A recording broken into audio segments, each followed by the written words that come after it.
Okay, so here we are at the end of the afternoon session.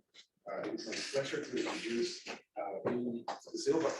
He's now telling us about gratitude.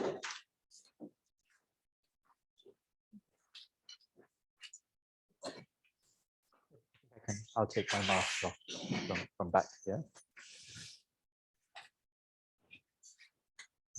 Yes, so there won't be any mathematics. There won't be any chalkboard stuff or screen stuff. Let me just start with Gunnar. I wouldn't be anywhere near where I am today without your immense generosity going back now 20 plus years. I truly appreciate it. So what I want to talk about has to do with something that is on the door of one of my colleagues at Pomona College. So I teach at a liberal arts institution. So our job is 50% teaching, 50% research. And it's probably more like 75% teaching, 75% research. And maybe another 80% of committee work. My colleague, Joe Hardin, has a little sign. It's a beautiful sign. It says, instructions, how to be a math person. 1, be a person. 2, do math. I think it's a really important message for a lot of our students.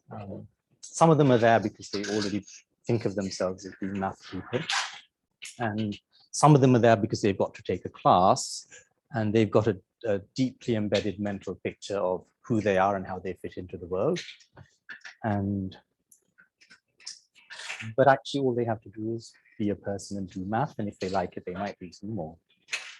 But these deeply embedded messages, these self-classifications are really powerful.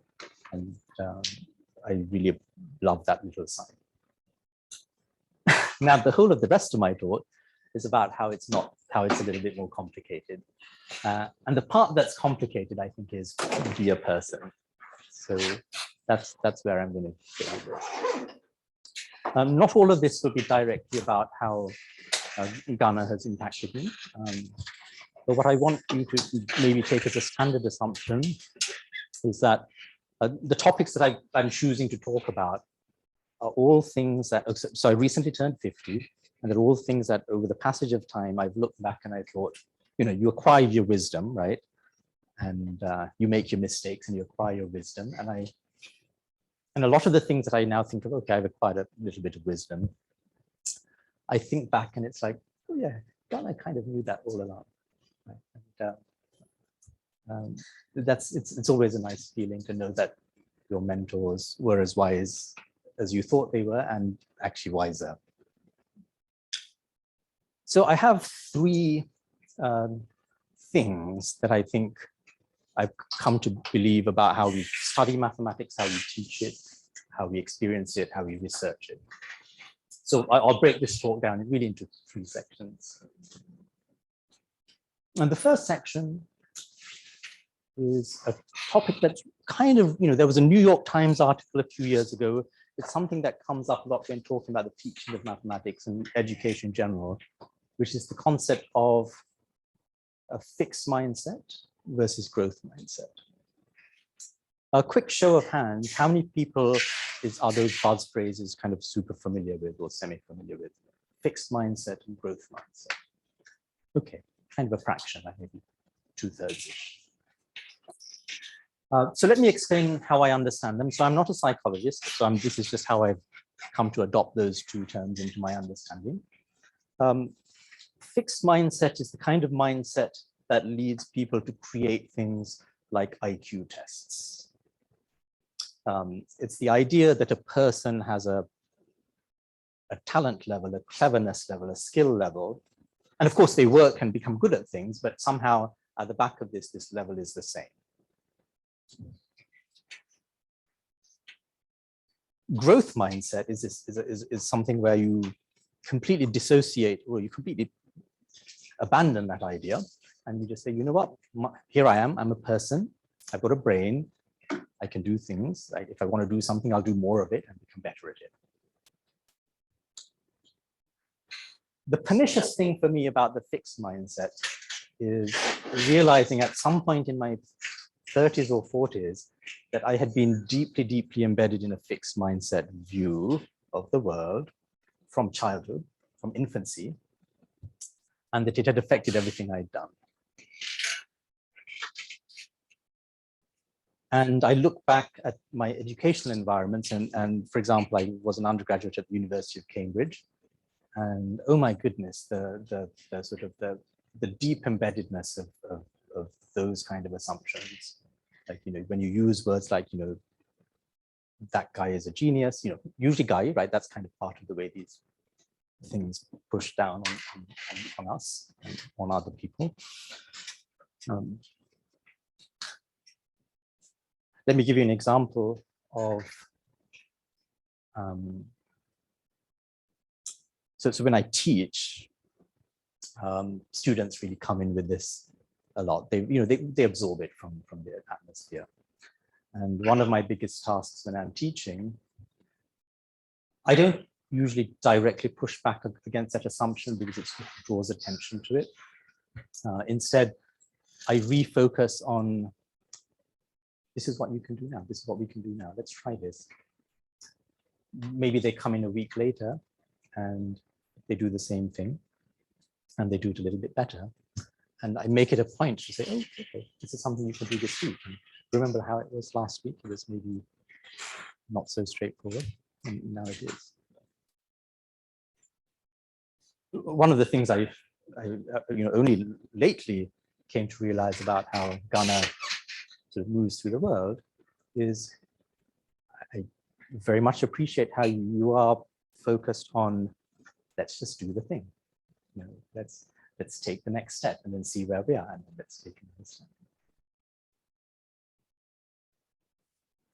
I think it's impossible, frankly, it's impossible to teach, even though we do it, if you have deeply embedded the fixed mindset point of view, because clearly that point of view annihilates the entire purpose of teaching.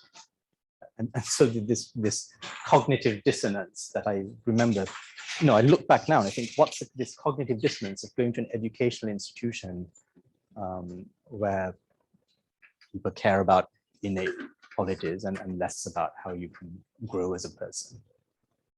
I think maybe education was viewed as, okay, this person is X amount of cleverness, and now let's just give them information that they can then do with, as opposed to, let's, you know, like if you go to a gym, they don't say, oh, you're only this strong. No, they say, come and do these exercises, and now you're stronger, and there's movement and there's purpose, and there's, if you go to the right gym, there's no judgment at all.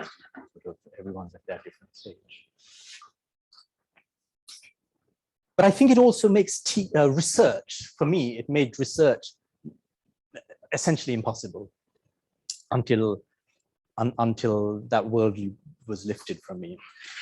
Because, so when you have a fixed mindset, let's speak for myself, when I had a fixed mindset, I always thought of everything in the world as giving me some reflection of where I was on this imaginary scale. So if I started to read a research paper and I struggled, so the right way to think about it, okay, I don't understand this yet, let's keep working on it. The way I would think about it was, oh no, this is proof that I misjudged my position on this scale. And I would be like, and then I would be like, okay, let me not look at this, because the more I look at this, the more I realize how much I suck. Now, and it's actually a very real vicious circle.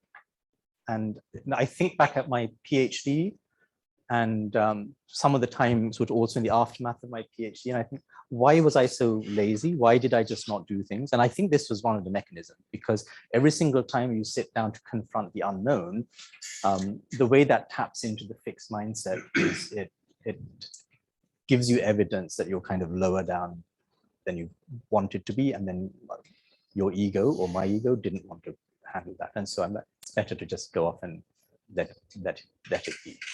It's like, I never read any papers.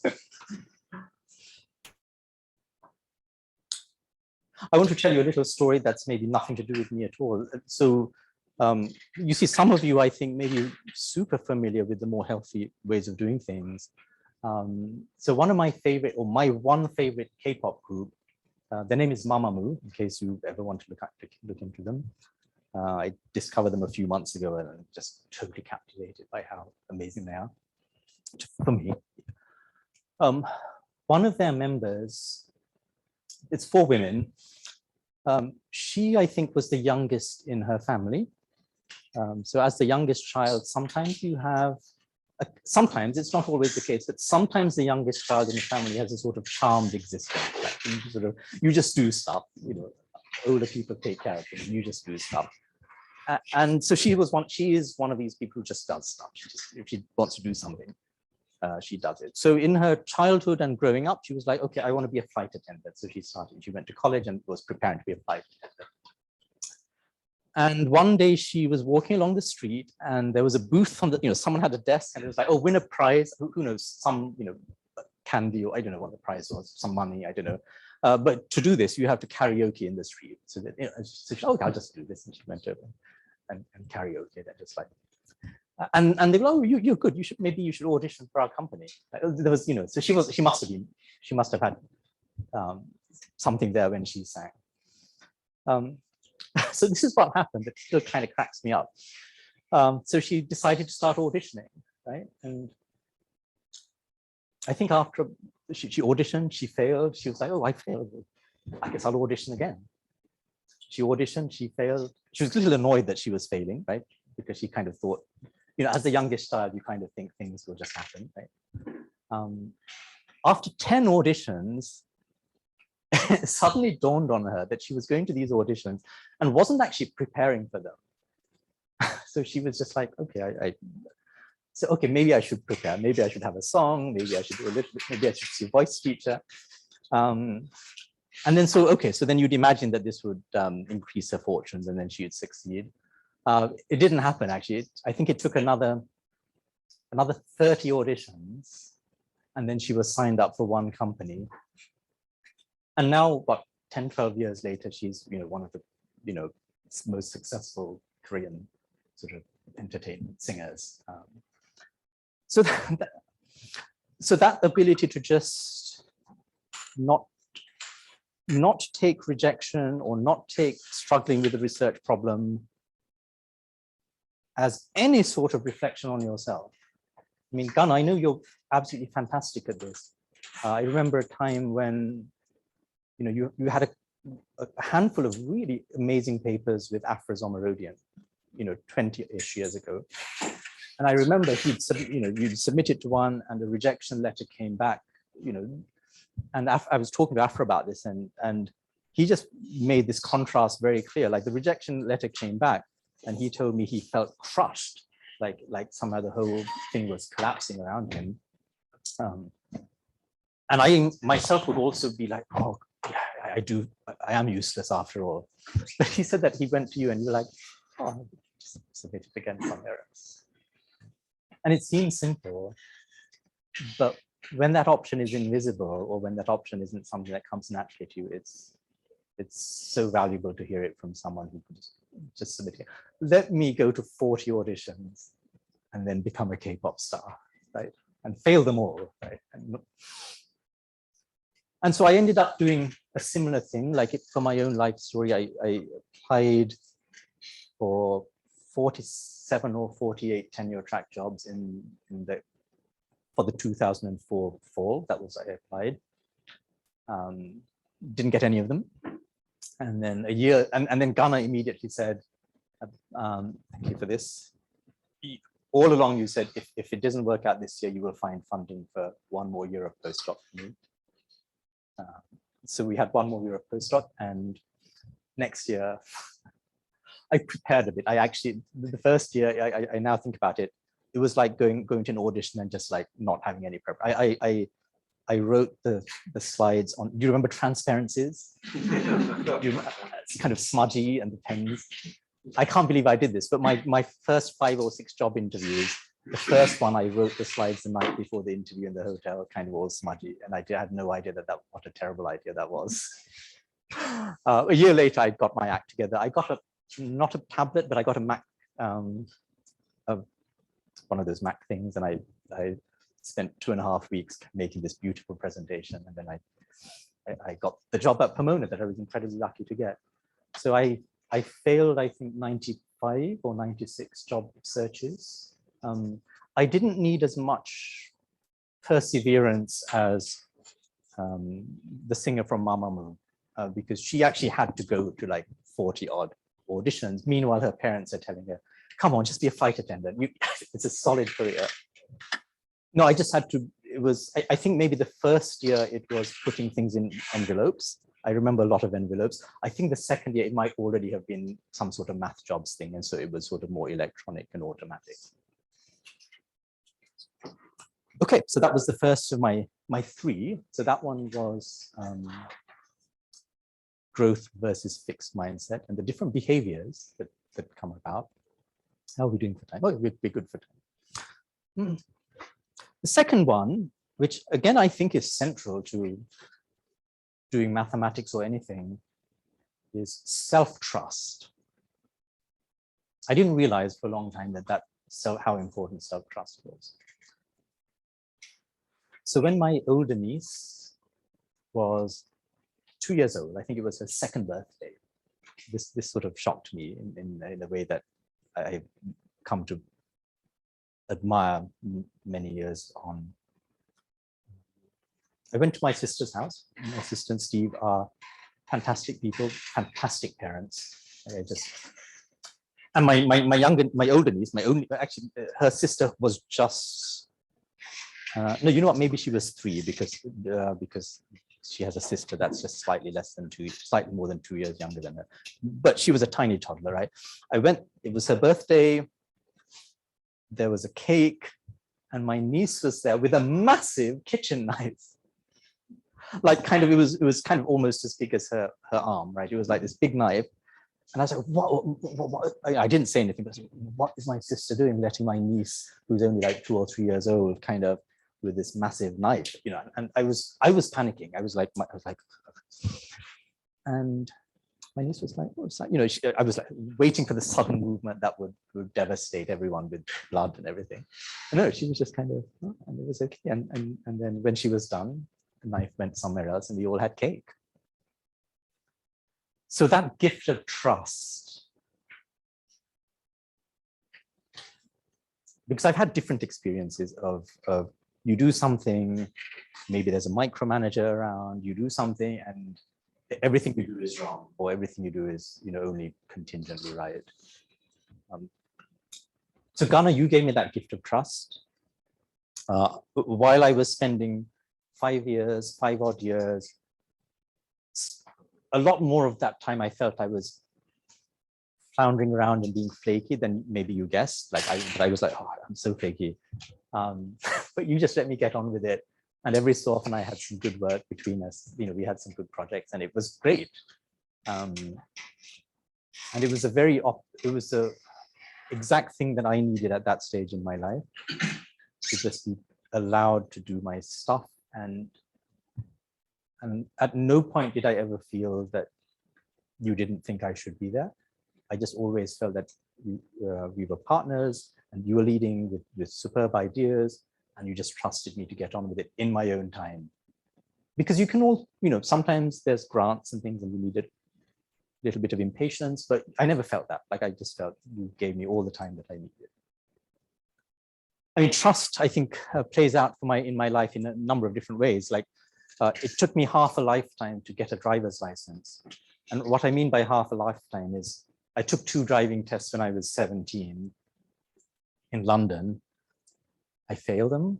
I took another driver's license test in California when I was 34, and I failed that one. And I took maybe late 33, and then maybe it was on my 34th birthday.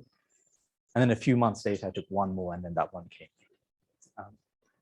So I had to ask myself, you know, that made me think, so why did it take me so long? And why was I so stressed about it? And a lot of people just pass and some people struggle.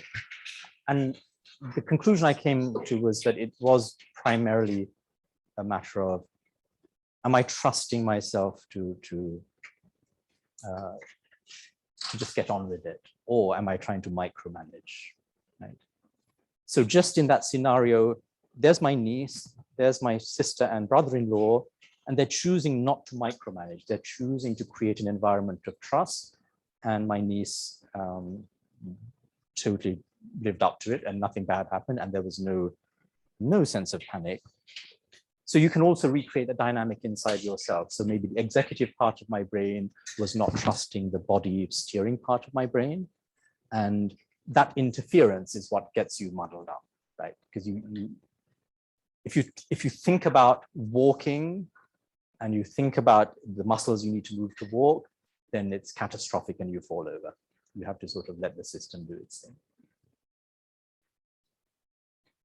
Trust is something that I also can lend to my students. I don't know how many of you have had this experience. I have a feeling that it's a very common experience as a teacher. You're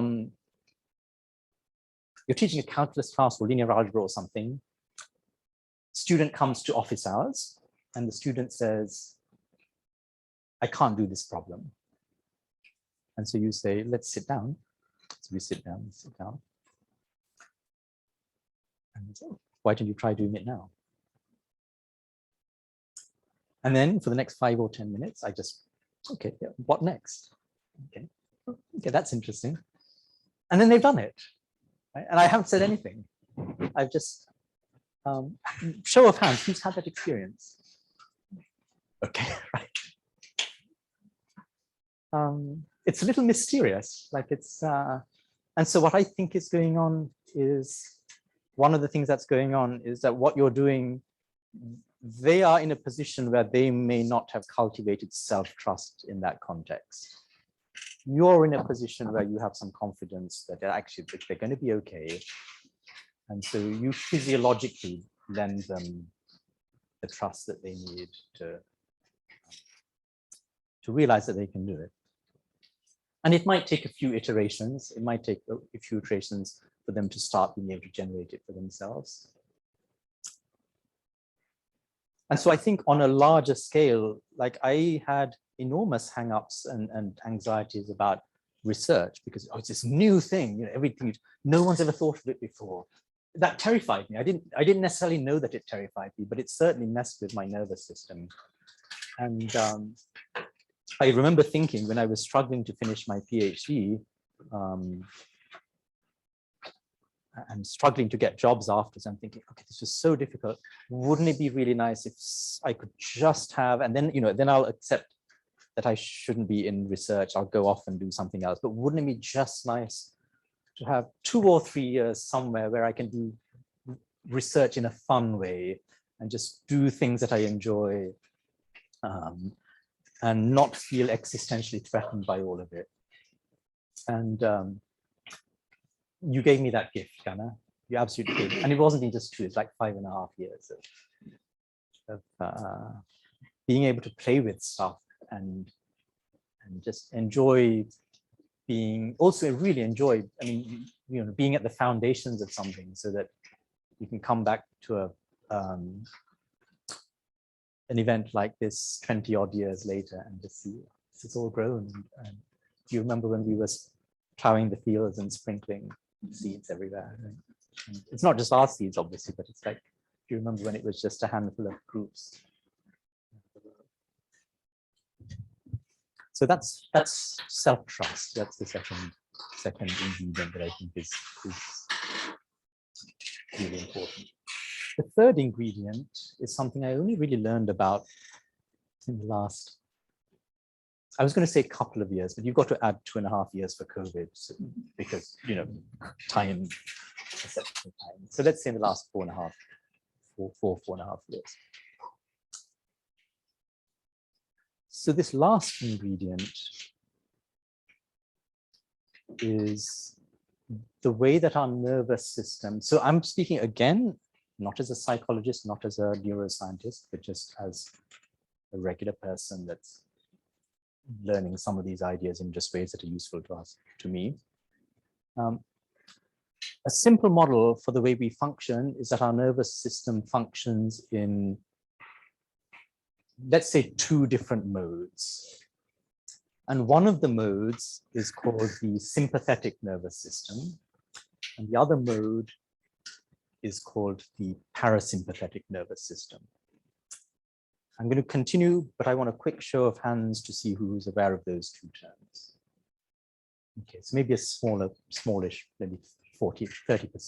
Okay. The terminology is slightly confusing in the sense that the sympathetic one seems like it's the kind of the chill kind of, but it's actually the other way around.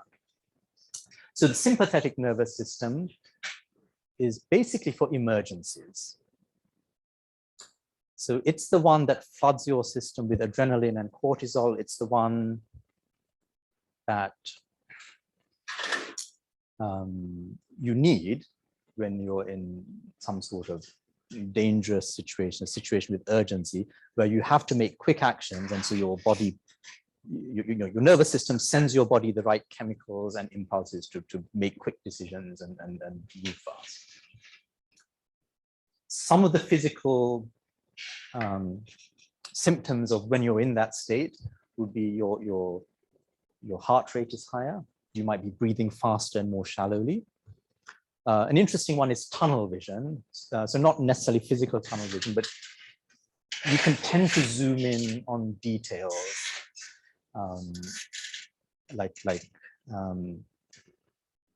If you're a musician, if you're a violinist, you might be, okay, now you're thinking too hard about, how your left-hand fingers are going, right? And in contrast, the parasympathetic nervous system, so I actually think of this as a local to global. Like the local is you end up tunnel visioning. Maybe there's there are these kind of cheesy sort of what's the word? Evolutionary anthropology stories, like, could that be a tiger hiding behind those? So it's you zoom in on very little details, and you really localize your attention. But the parasympathetic nervous system is a way of globalizing your attention. So that's the one you're much more steady, much more at ease. You see the big picture. And I think in almost all circumstances, that's the place where you are healthiest being. So to give you a vivid example of how the sympathetic nervous system works, a friend I had a very long time ago was telling me about a car crash that she had been in. She survived it. I think it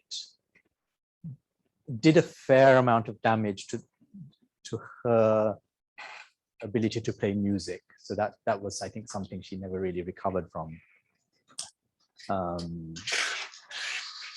But this is what she told me. She said she was in the car and she could see the moment where the car crash was going to happen, and it was really going to be a split second away. And in that split second, her perception of time, suddenly she had a lot of time slowed down as a physiological experience. She remembered the following sequence of thoughts. She remembered thinking, I'm in a car crash. I've heard that babies actually survive car crashes quite well. That's because they're not thinking about it and they tend to be loose in their muscles and they tend to be relaxed. Therefore, I'm going to relax my body. And then she relaxed her body. And it helped. I think it did help. But it's an astonishing sequence of thought process to happen in a very short space of time. So, of course, the body has had to have done something to switch that on really fast and made that possible. And why don't we live that way all the time? Because it also, it costs a lot to do that. It hurts us to be in that state all the time. So one thing I learned, for example, is that I recently reconnected with some of my, childhood classmates, and I realized how little I knew about their inner lives because I was just a little kid that didn't all that care that much about what was going on, or didn't even have an imagination of what was going on. One of the things I've learned is ideally you want to be staying mostly in this parasympathetic system. And then when needed, like you're catching a bus or something, you zoom up. And then when the crisis is over and you've dealt with it, you settle back down. However, for many of us, you may have grown up in a childhood where you're somehow always on edge. And so what happens is your system settles much closer to the sympathetic system. It doesn't come down easily, and maybe the rest value is actually perpetually a little bit high.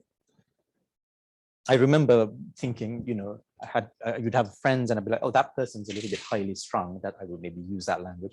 I wouldn't use that language now. But now I'm thinking what that probably means is that their rest state, their natural state, has a lot more cortisol and adrenaline and stress and sense of threat around them. And that's a lot of work and it's exhausting. So I found that that was one of the most transformative things for me that I've learned. And let me give you a couple of examples of how this relates to sort of teaching, learning, research, this kind of thing. When I was an undergraduate, I actually thought I was really fantastically good at analysis, like real analysis and point set analysis and kind of. Now, why did I think this? Well, I thought it, and then when I went to graduate school and I was like, okay, all these things, and some of the work was topology. It was symplectic topology I was studying, but some of it required some analysis. And I would say none of the analysis was especially terrible. Like it wasn't like, you know, really tough geometric measure theory or anything like that. It was, you know, just regular stuff. And every single time I would start the proof or whatever I was trying to do, or start the paper I was trying to read, and I would run into the slightest obstacle and I would just, oh, I can't do it. And it just kept happening again and again and again. I made no headway on any of the analysis I needed to do. Now, part of this, I think, is that cycle I talked about earlier, which is growth versus fixed mindset. So part of it is that.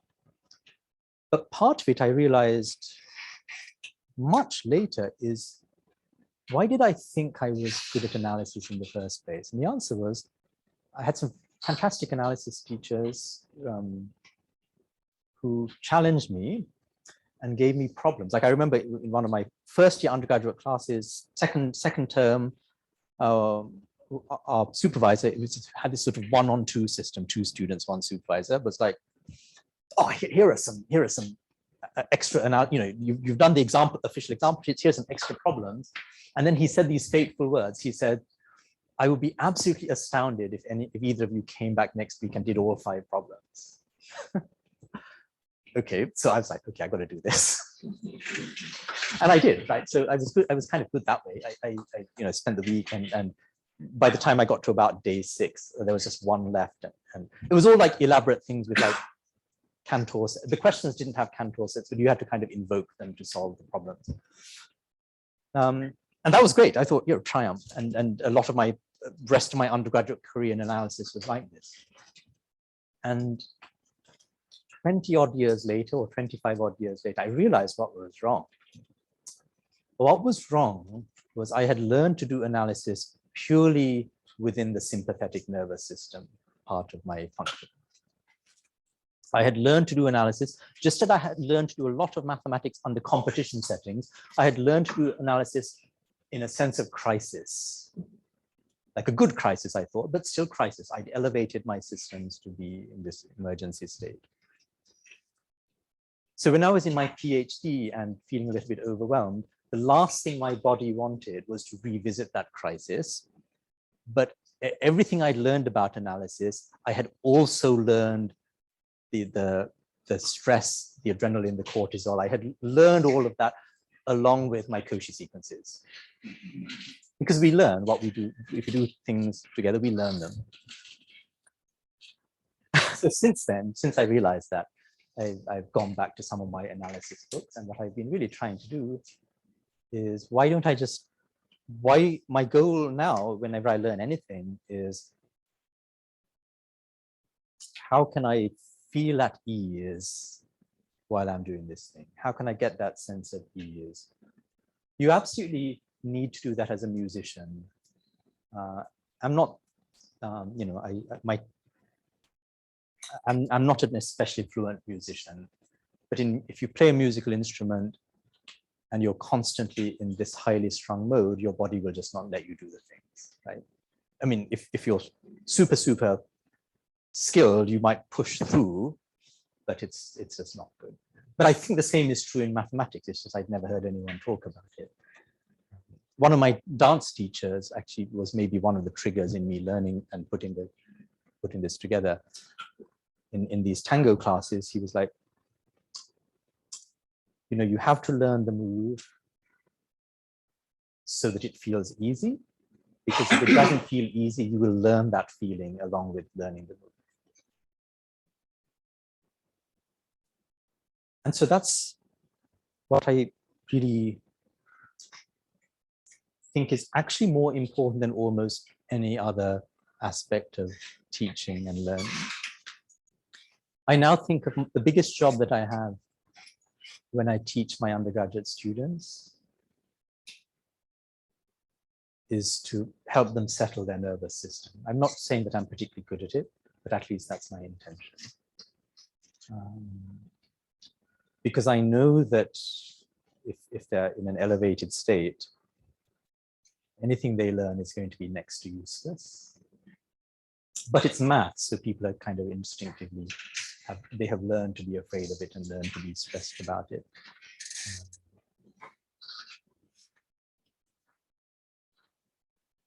So let me finish now with, do we have time? Yeah, we have time for a few fun memories of Gunnar and little anecdotes. I sort of share those, so we'll sort of step back from the main part of what I was speaking about. So my first memory is about how it took me a long time to realize how friendly you are. So what I mean by this is in 1997, I went to Stanford University and with my advisor and a bunch of other students, and you were the department chairs, we said hello and everything. But then we didn't really interact for the rest of the year. And whenever I saw you around, you look quite serious. Actually, I thought you looked quite serious. And now that I've talked about it, you were department chair, and I think there were things going on, right? And so my assumption was that Gunnar Carlsson is a serious man. I mean, you're a serious mathematician, of course, but also, And then I was sitting at lunch outside Tresida, those tables at the back with Clark Bray, who was Gunnar's PhD student. And I remember, you just walked by and you just had a cheery wave to Clark, and it was like, and then I was like, wait, he's friendly. So of course it was a pleasure, I think it was 2-3 years later when I came to actually work and actually get to see you outside the context of, you're the department chair. Everything Clark said about you, about how great you were and how just warm-hearted you were, I was very glad to experience that myself. So another story, I have maybe about 4 stories.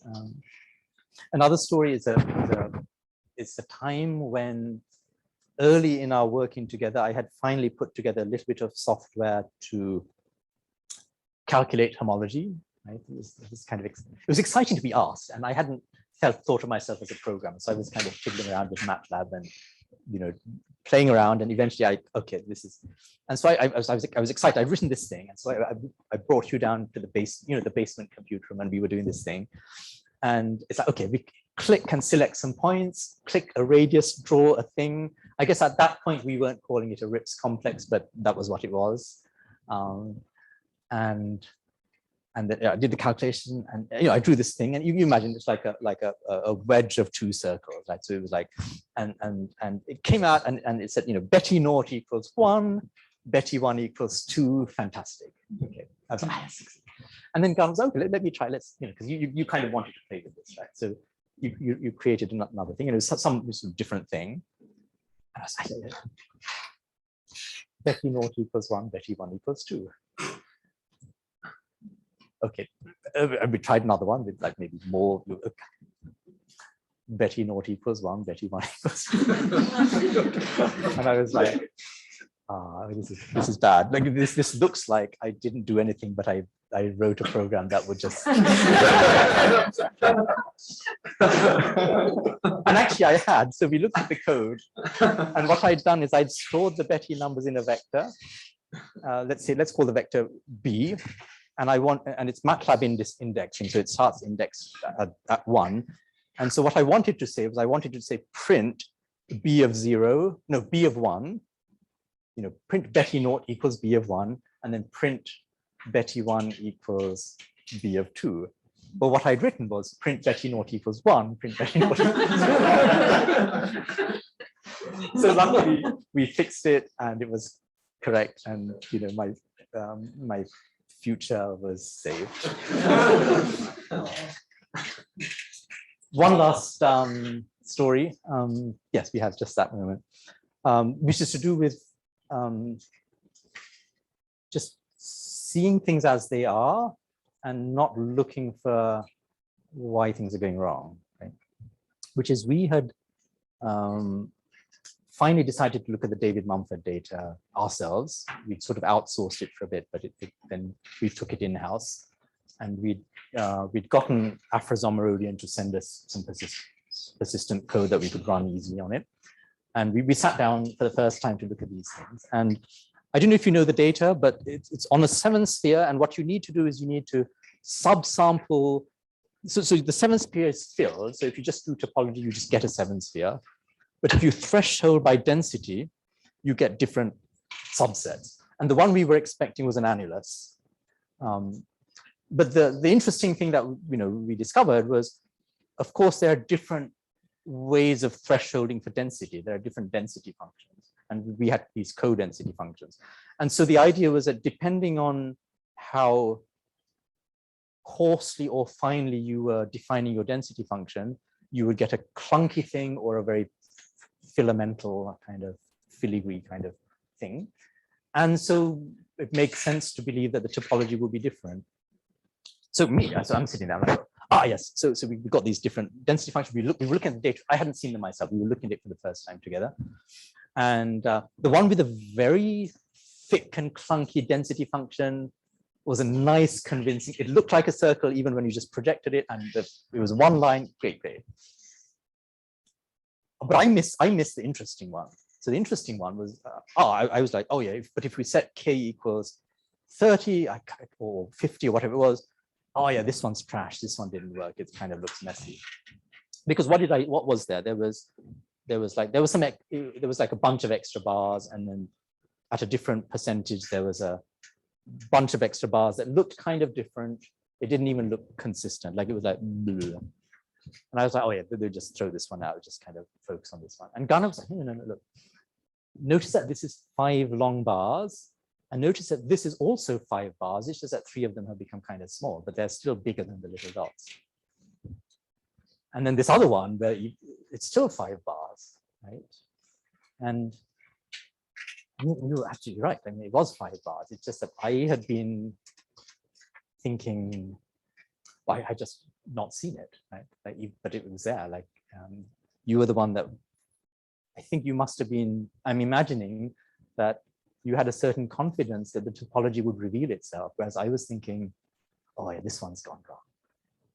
So that was delightful. And then the next few days after that, we had fun. First of all, figuring out what those 5 bars were, and then thinking about, okay, does this fit into a larger shape? And I had this idea that it was a torus. And I remember the exact moment when I came to your office, or maybe you found me, and you're like, no, I don't think it's a torus. It's a Klein bottle. And that was just a joyful moment. Thank you, Gunnar. Happy birthday. Thank you all for listening to me and being here. And I'll be happy to take any questions.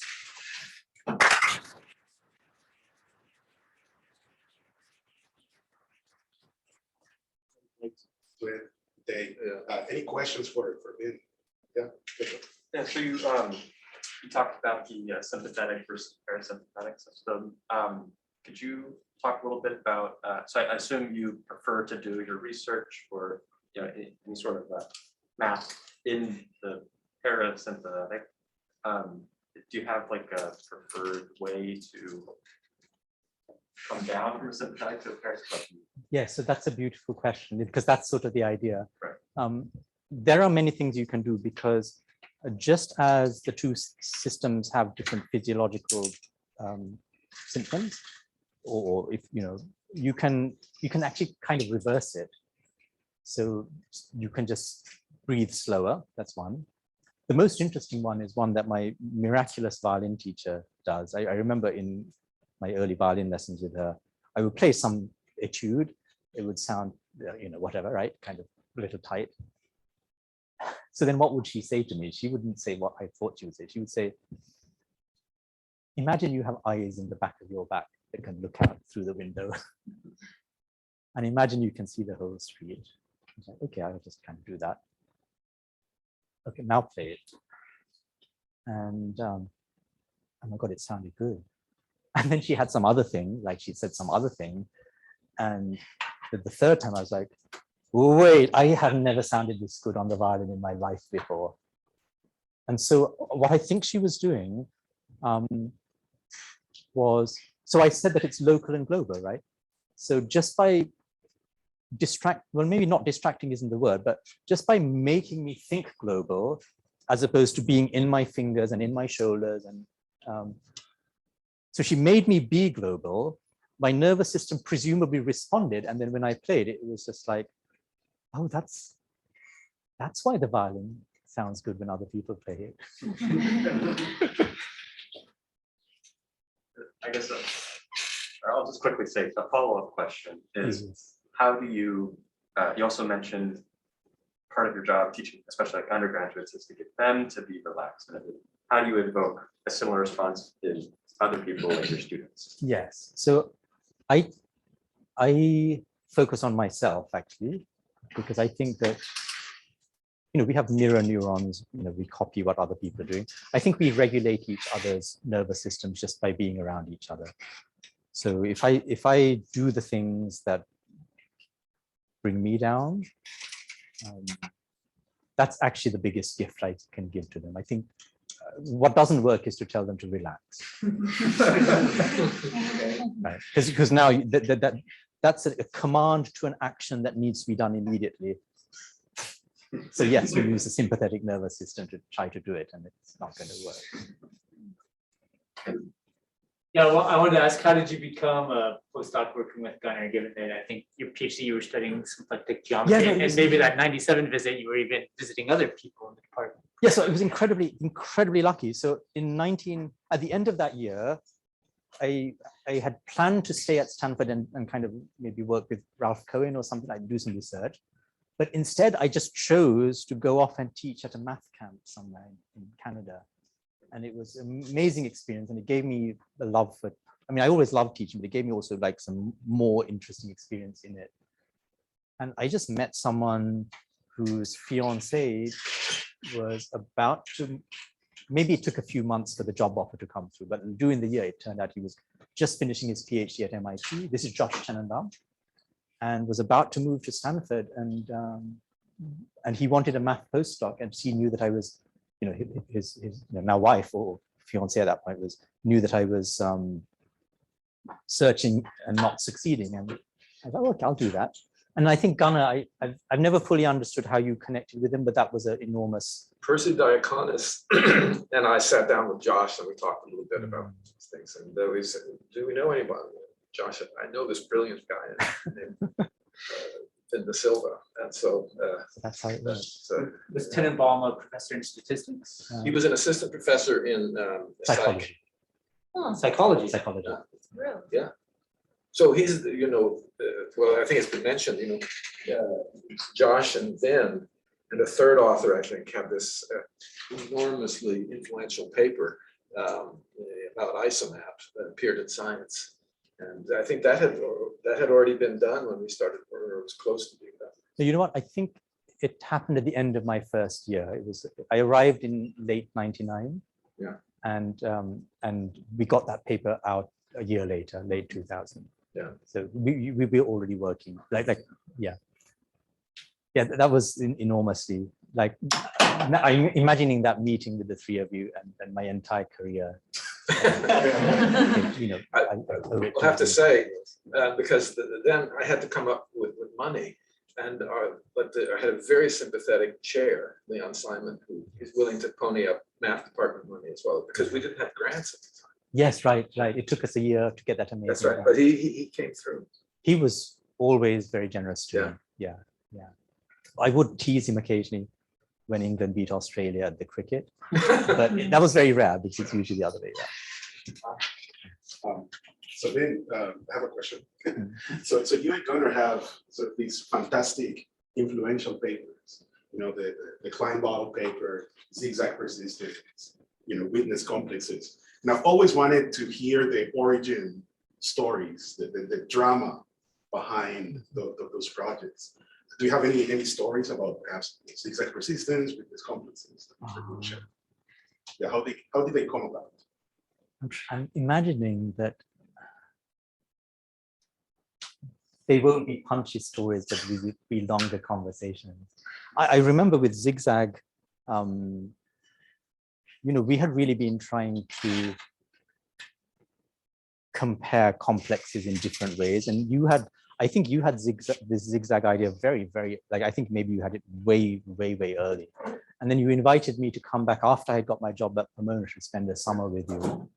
And we had a lot of fun learning about the Gabriel's theorem and and we settled on the thing that worked. And then I think it took another year for me to come back on my sabbatical to turn that into that paper that I'm still immensely proud of. Okay. So if there are no more questions, let's thank